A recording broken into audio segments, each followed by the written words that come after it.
근데 가슴 커지는 영양제가 있나요? 요상한 광고를 하는 가슴 커지는 영양제들이 몇 개 있더라고요. 그래서 저는 거들떠도 안 봤는데 놀랍게도 그걸 찾아서 읽어보셨어요. 아 진짜? 한번 구하기 힘들거든요. 아 진짜? 네. 그걸 드신 분들이 뭐 이유는 모르겠지만 살이 조금씩 찌셨어요. 아 네. 뭐야 이거? 어떻습니까? 여성분들 질 건강에 진료상균이 도움이 되나요? 아내한테 이런 게 있다. 그게 괜찮은 것 같은데? 좀 나아졌어. 이런 말 하는 거예요. 근데 다만 많은 분들이 이게 여성 유산균이라고 인식을 하고 있다 보니까 이런 온갖 질환에 도움이 될 거라고 오해를 하시더라고요.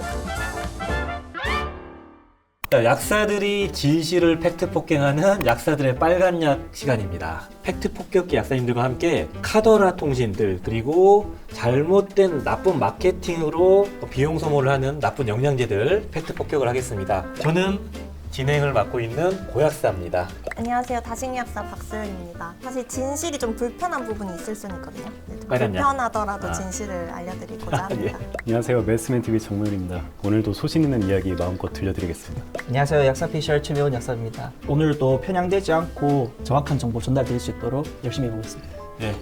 여성분들이 주로 영양제나 건강기능식품의 소비를 많이 하십니다. 20대부터 고관여를 하고 특히 40대 이후의 여성분들이 영양제 시장에 큰 손이시거든요. 그래서 별 해괴망측한 것부터 실제로 근거에 있는 것까지 많이들 노출이 되고 광고가 되고 있습니다. 여성분들에게 마케팅이 되고 있는 영양제들을 다뤄보려고 합니다. 근데 가슴 커지는 영양제가 있나요? 요즘에 SNS 쪽으로 요상한 광고를 하는 가슴 커지는 영양제들이 몇 개 있더라고요. 지금 보니까 그 바르는 크림도 나오는 것 같고 먹는 것도 있고 한 달 만에 뭐 이렇게 막 비포 애프터 사진도 제가 봤던 것 같고 뭐 A컵이 C컵 됐다 이런 후기 영상들도 있어요. 오 마이 갓. 메이스맨 약사님 보신 적 있나요? 아, 봤죠. 어떤 생각이 드셨나요? 그러니까 그게 실제로 되면은 그 사람들은 이미 재벌이 돼 있었을 거예요. 아, 저희가 보기에도 그 비포 애프터 A컵, C컵 여기에 다 그냥 조작된 거라고 보면 되겠죠? 근데 그렇게 해서 커질 것 같으면 다른 장기나 다른 부위도 다 커질 것 커져요. 같거든요. 자궁도 이따만큼 커져야 되는 아, 거예요. 아 그렇네. 네. 이게 결국에는 이런 걸 얘기한 거죠. 그 호르몬 유사한 걸 먹어서 유방의 어떤 조직을 증식시키거나 일시적으로 좀 커지게 하거나 확장시키는 뭐 그런 걸 얘기하는 거죠. 그러면 자궁이나 난소나 이런 데도 영향을 받아야 다 되는 거죠. 커져야죠. 다식 약사님이 이쪽 상담을 많이 해보셨으니까 어떻게 생각하십니까? 일단 한 줄로 저는 팔로워분들께는 막 데이터를 상세하게 답변 드리지는 않으니까 한 줄로 답변을 드리는 게 그거 커졌으면 제가 제일 먼저 먹었을 거예요. 아, 네, 저 아, 아니 왜? 너무 아무튼 근데 제가 안 먹잖아요. 약간 이렇게 답변을 드리는데 아. 실제로 이게 뭐 임상 데이터가 있다고 광고를 하던데 정확하게 뭐 퍼블리시된 논문이 있는 건 아니고 피어 리뷰 정도 있더라. 그래서 저는 거들떠도 안 봤는데 놀랍게도 그걸 찾아서 읽어보셨어요. 아 진짜? 한번 구하기 힘들거든요. 아 네. 진짜? 한번 알려주시면 안 될까요? 제가 지금 파일을 안 갖고 왔는데 그 한 3cm 정도 둘레가 커지더라고요. 그게 어떤 성분이냐면 복합제예요. 딱 특정 성분 하나로 테스트한 게 아니라 아마도 뭐 기능성 원료를 만들고 싶어서 테스트를 해봤던 것 같은데 아무튼 6개월 동안 복용하고 3cm가 커졌다고 하는데 굉장히 좀 실험 디자인이 과학적이지 않았습니다. 블라인드 테스트도 아니고 플라시보 대조군도 없고 아 그리고 또 재밌는 거는 그걸 드신 분들이 뭐 이유는 모르겠지만 살이 조금씩 찌셨어요. 아. 예, 통계적으로 킬로그램 수가 늘으셔갖고 그것도 영향이 있지 좀 않았을까. 남자 입장에서 말씀드리기 그렇지만 보통 살이 찌면 가슴도 같이 좀 이렇게 커지지 않나요? 네. 그렇다면 그거를 손좀 자제해 주세요. 아니 그거 네. 아 그래서 그런 거에 대한 통제나 또 뭐 또 얘기가 있었나요? 그 데이터에. 그러니까 통제하고자 하는 의지가 딱히 없었던. 그냥 커지기만 하면 돼서 그게 살에 의한 거든. 근데 퍼블리시가 되기 전 상태라기보다는 안 될 것 같아요. 그쵸. 어떤 저널에 실려 있었는지야 다시 확인해봐야 되는데 어쨌든 SCI는 아니었고요. 설계가 사실 정교하게 됐는지 N수가 충분한지 정도도 같이 고려를 아. 해야 되는데 그리고 분명하게 미국 산부인과 학회에서 가슴 커지는 용도로 뭐 호르파 씨앗이라던가 여러 가지 식물 추출물 사용을 권장하지 않는다라고 명백하게 이야기하고 있어서 저는 추천하지 않아요. 그 바르는 에스트로겐 크림은 어떻게 생각하시나요? 국내에는 없는데 그 직구를 하시는 분이 가끔 있더라고요. 국내에서는 바르는 에스트로겐 크림이 아마 의약품으로 갱년기 여성분들한테 맞아요. 사용하는 용도로 나올 거거든요. 근데 그거를 가슴에 바르지 않고 허벅지 쪽에 바르게 되고 그걸 가슴에 바른다고 가슴이 커지는 건 아니고 이제 에스트로겐이 흡수돼서 전반적인 에스트로겐 농도를 높여주는 역할을 해준다고 보면 돼요. 일단 갱년기에 쓰는 에스트로겐 자체가 굉장히 저용량이 이고 가슴 커지는 용도로 사용하시면 안 돼요. 알겠습니다. 가슴 커지는 영양제로 이렇게 쓰는 식물성 성분들이 다양하게 있는데 대표적으로 지금 많이 사용되고 있는 성분들은 악어의 추출물이라든지 그런 것들은 에스트로겐 수용체 중에서 알파를 건드리는 데이터들이 있어요. 그러다 보니까 고용량으로 섭취하지 않을 경우 막 치명적으로 위험하진 않지만 애초에 경로가 베타도 아닌 알파를 건드리는 거다 보니까 사실 여성분들한테 긍정적일 수는 없다고 생각합니다. 장기 섭취 안전성이 없죠. 에스트로겐 알파는 유방 조직 같은 걸 증식시킬 수 있는 그런 시그널을 주는 리셉터고, 우리가 원하는 것만 키워지는 게 아닌 거죠. 그쵸, 다 커질 수 있는 거고, 베타가 상대적으로 그런 쪽이 아니고 뭐 골밀도를 올린다든지 안전한 쪽으로 가는 상대적으로 건데. 알파보다는 더 안전한 쪽이다라고 얘기하는 그 베타 알파를 말씀하신 거니까, 악어의 추출물이 에스트로겐 알파에 작용되니까 장기 섭취했을 때 좀 찜찜할 수 있다. 찜찜한데 이게 또 데이터가 되게 많은 척, 그리고 약사가 설계했다 뭐 이런 식으로 마케팅하니까 되게 안전하고 입증된 거라고 생각을 하는데 그렇지 않다라는 부분을 알고 계셨으면 좋겠어요. 알겠습니다. 그러니까 이게 실제로 효과가 거의 없겠지만 효과가 있다면 크면 클수록 리스크도 같이 커지는 구조이기 때문에 조심해야 그리고 됩니다. 중단하면 돌아오겠죠? 물론 그렇네요. 호르몬이 빠지니까. 이건 뭐야 이거. 가슴 커진 영양제는 효과 없다. 그리고 드실 이유가 없다라고 보겠습니다. 자, 그렇다면 두 번째, 이건 조금 봐야 될 게 있네요. 진류산균 효과가 있나? 이거 메디스맨 약사가 되게 잘할 것 같아요. 어째서죠? 많이 봤을 것 같아요. 데이터를 많이 봤을 것 같아요. 되게 웃겨. 어떻습니까? 여성분들 질 건강에 진류산균이 도움이 되나요? 일단은 데이터상으로는 도움이 된다고 보는 게 맞다고 생각합니다. 예. 그런데 정말 진류산균이 우리가 얘기한 것처럼 어떻게 도움되는지, 질까지 유효균주들이 갈 수 있는지에 대한 거 어떻게 생각하시나요? 그건 좀 논란이 있는데 이제 그렇게 이동한다라는 쪽은 좀 그렇게 일관성이 없는 데이터들이 나온다고 제가 봤고요. 좀 간접적으로 장에서 면역 반응을 일으켜서 그런 반응들이 혈액을 통해서 간접적으로 전달이 돼서 질에서 작용을 한다. 이런 식의 논리는 있는 것 같더라고요.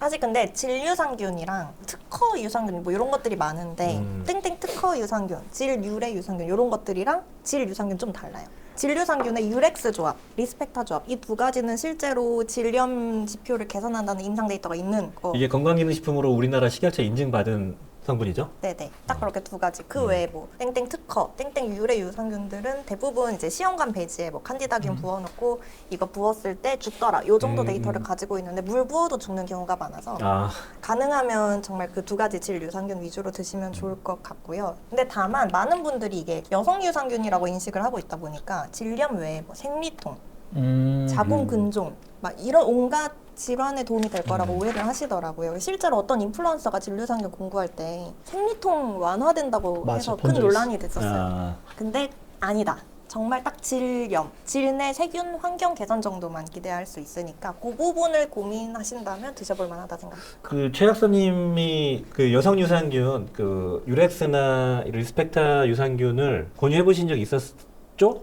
저는 이전에는 사실 이 여성 유산균들 보면은 그 CFU 균수가 굉장히 작은 편이에요. 20억 단위나 이런 단위여서 이게 유의미할까? 왜냐면 우리가 장에 먹는 거는 적어도 100억 보장은 되어야 좋다 이렇게 우리가 많이 알고 있는데 그 장을 통과해서 또 질까지 기어가서 작용을 하는 이 균이면은 얼마나 많이 먹어야 될까 이런 생각을 했었는데 그래서 부정적인 의견이 많았거든요, 솔직하게 말해서. 그런데 제가 이제 선물 같은 것도 종종 받을 거 아니에요, 여성 유산균을. 그거를 아내한테 이런 게 있다 이렇게 많이 줘봤었어요. 근데 중간에 이렇게 질염이나 이런 걸 감기처럼 이렇게 겪는 경우들이 있었는데 그게 괜찮은 것 같은데 좀 나아졌어 이런 말을 하는 거예요. 그래서 그때 약간 놀라긴 했었거든요.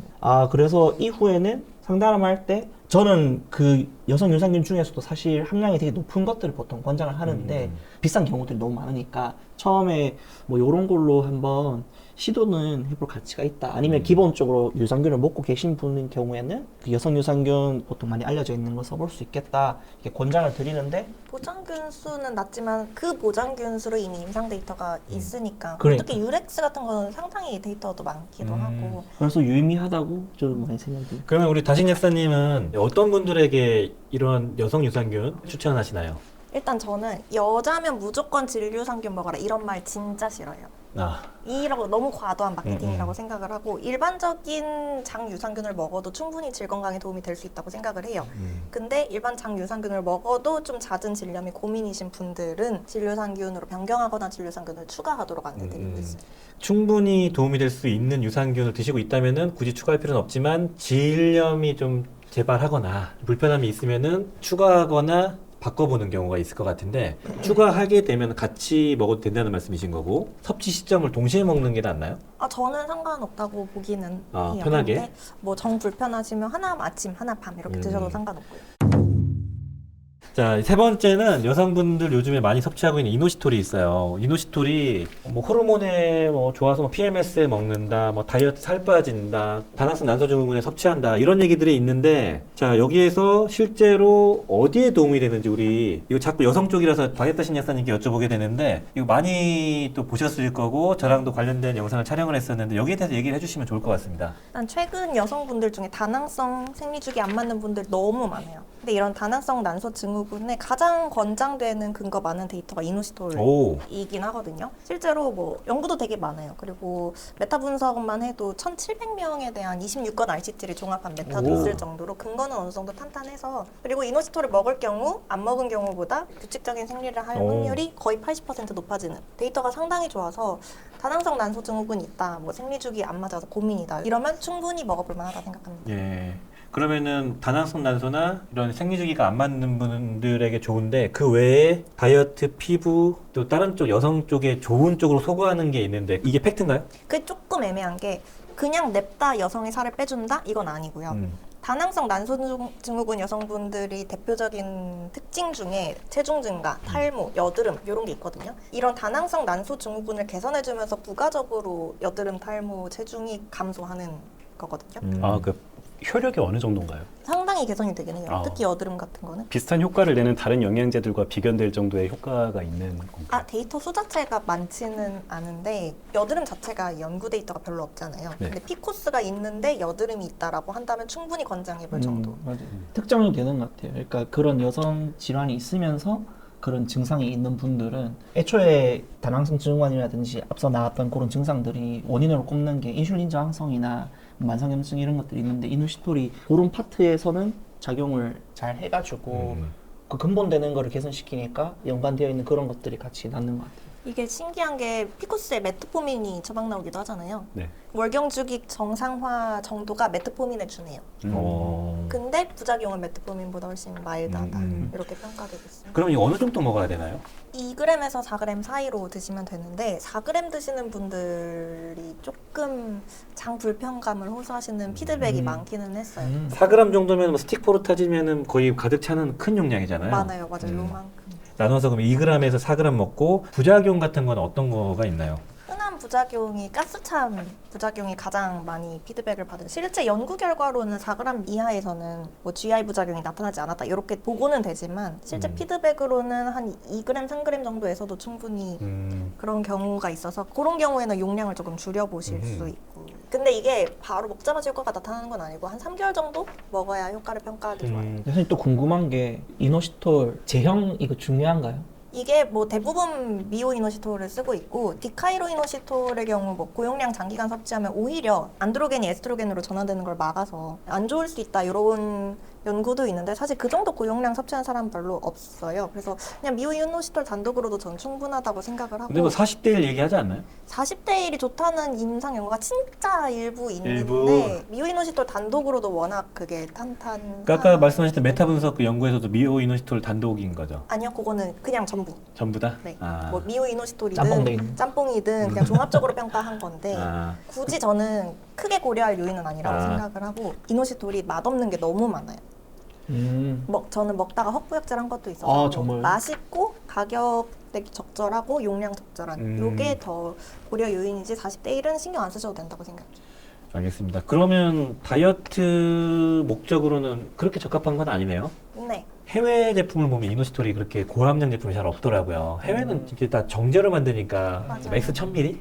500ml, 1000ml밖에 없고 이런 거는 국내 제품이 더 먹기도 편하고 맛도 좋고 제형이 가루 말고 다른 게 있나요? 국내는 대부분 가루로 되어 있는 게 이게 알약으로 만들면 하루에 많으면 6알 먹어야 돼요. 그렇죠. 액상은 없나요? 액상도 있어요. 아, 근데 대부분 가루인 것 같고 국내 제품이 맛도 좋다. 그리고 이게 직구 제품이 저렴하다고들 알고 계셔서 제가 비교를 해봤거든요. 근데 네. 이 알약 개수를 많이 먹어야 되다 보니 거의 비슷하더라고요. 아, 그렇죠. 그런데 우리나라가 아무래도 더 잘 만든다.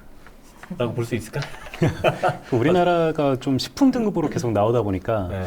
약간 조금 아쉽다. 아, 아쉽다. 예, 건강기능식품으로 이제 등재가 되면 좋은데 등재를 안 해주고 있으니까 그렇죠. 아쉬워요. 그러니까 이게 좀 약간 애매한 게 있어요. 건강기능식품은 되게 타이트하게 잡는데 너무 타이트하니까 오히려 역작용으로 여기 못 들어가는 게 식품으로 자꾸 빠져나오고 있거든요. 그래서 뭐 커큐민 같은 경우도 워낙 해외에 좋은 게 많은데 건식으로는 특정 원료를 일부 업체가 독점을 해버리고 제품화 시켰을 때 비용 단가를 이렇게 높여버리니까 경쟁력이 없어지고 그러니까 식품으로 더 쉽게 나오는 걸로 나오되 일부 회사나 업체는 분명히 원료에 대해서 개런티를 못할 수도 있죠. 이렇게 네. 아쉬운 점이 있을 거예요. 그러니까 우리가 계속 얘기를 해야 돼 이건요. 아쉽다. 건강기능식품 제도를 좀 개선할 필요가 있고 좀 원료에 대한 좀 허들을 낮추고 사후 관리를 빡세게 하거나 네. 우리는 그 사전에 심의받는 게 너무 힘든 일이잖아요. 그렇죠. 그런 식으로 좀 바꿔볼 필요가 있는 것 같아요.